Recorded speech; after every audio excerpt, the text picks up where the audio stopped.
Doom, doom, doo doom, doom, doo doo doom, doo doo doom, doo doo doom. I seriously think that should be the theme to the show, because that's what Korra's feeling like. This is the Battle of Zaofu, where, as promised, we get the Battle of Zaofu. Suyin, in what is an awesome sneak attack sequence, Suyin tries to take out Kuvira, but being an intelligent villain. Seriously, Kuvira is probably like one of the smartest villains on this show. Probably the smartest.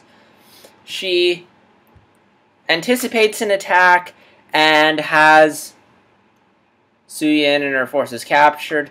Then Korra confronts Kuvira and she's like, and they decide to have a classic one-on-one battle, similar to Game of Thrones. You know, the one-on battle is going to decide everything. And just like Game of Thrones, just when it looks like one character is about to win, the other one does. And also we have this interesting plot line with Varric and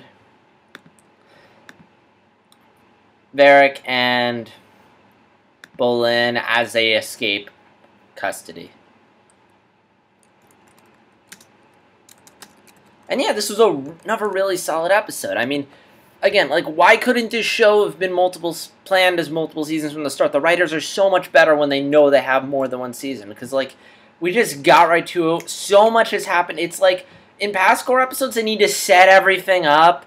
Like, with this, they can just jump right to it. And, damn, is this such a good season. Like, way better than all the other stuff combined. I'd rant about, but Rob does that enough in when Doug Walker and Rob Walker do their vlogs. So, love how we got the action. I mean, tension's been building, you know it's coming, and it happens, and it's awesome. We have this really great fight scene, beautifully animated, really showing off Kuvira. I love, because I always thought, oh, Kuvira is just one woman. How in the world, shouldn't we just be able to kick her ass? But no, she has an army, and also Kuvira is a pretty good fight. Like, seriously, I mean, it kind of reminded me of the Empire Strikes Back fight, where Luke's doing everything he can, but Vader's just casually blocking and avoiding attacks. That's what Kuvira's does, and it's such a good fight. I mean, my computer was lagging a bit, so it didn't flow as well as I thought, but it's still cool. I mean, it's this one-on-one fight, heavy blows, like, every move has so much weight to it, and it's really cool. And I love how the way Korra loses. Like, she goes into the Avatar state, and she still's having her visions. Like, I love how even now she's not fully healed. It's sort of going back to the Last Airbender, where we're not handing stuff to the main character. We're gradually working towards their recovery. And, like, seriously, I love that Korra's not even recovered. Like, they're really making this as difficult for her. Again, I love it. It's, like, totally the opposite of Book 1, where they're just like, okay, you cried for a bit. Here's your bending back. And it's like, oh my gosh, like, it's like, how much better would the show have been if they knew they had a second season, they could show Korra dealing with the loss of her bending? It's like, oh my gosh, it's just honestly feels like they're trying to make up for Book 1's ending. So yeah, and I love when Korra's beaten and, like, the tanks come, like, Jinora and Opal, like, they form the tornado to block them. Jinora contacts the brothers, and Pepper swoops in.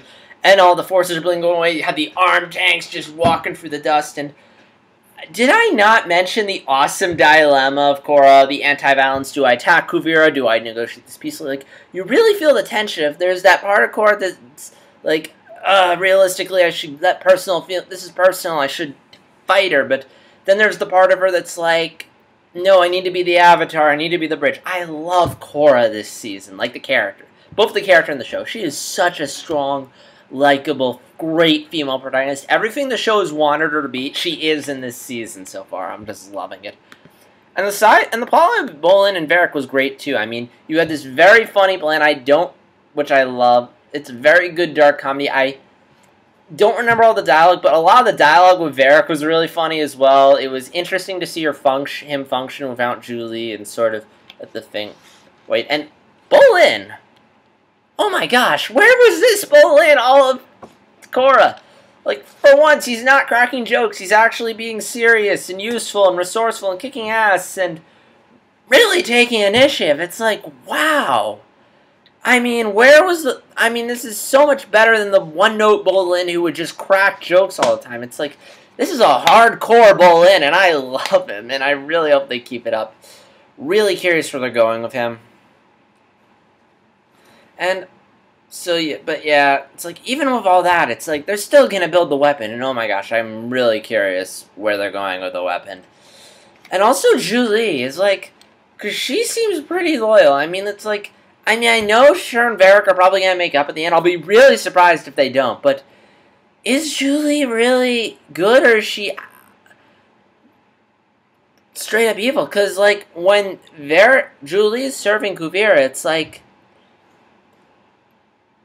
is she really serving Kuvira?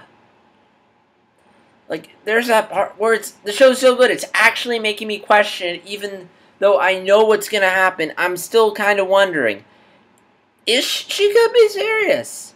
So yeah, great episode again. Game of Thrones-ish with armies conquering the one-on-one fight.